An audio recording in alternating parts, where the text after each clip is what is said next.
চলো তোমাদেরকে নিয়ে ঘুরে আসি আমার খুবই একটা প্রিয় জায়গা, সেটা হচ্ছে বেলুড় মঠ। ওই দেখতে পাচ্ছ, ওইটা বেলুড় মঠের চূড়া।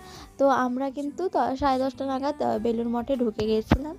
তো আমরা এসেই কিন্তু ভোগের জন্য টিকিট কেটে নিয়েছিলাম, আর এখানে যে যার ইচ্ছা মতন দিতে পারো। তো আমরা জানতাম না, প্রথমেই কিন্তু বিনামূল্যে, সেই দিনকে 12ই জানুয়ারি ছিল, বিনামূল্যেই সবাইকে ভোগ খাওয়ানো হয়।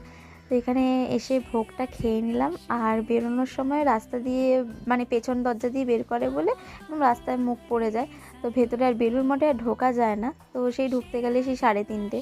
তো আমাদের 12টা, তখন 12টা কি 12:30 বাজে। এবার 3.5 ঘন্টা দাঁড়িয়ে থাকবো, তাই মাকে বললাম চলো মা চলেই যাই, কারণ বাইরে বসে তো আর কিছু লাভ নেই, ভেতরে ঢুকতে দিলে দেখা যেত আর তোমাদেরকেও দেখাতাম।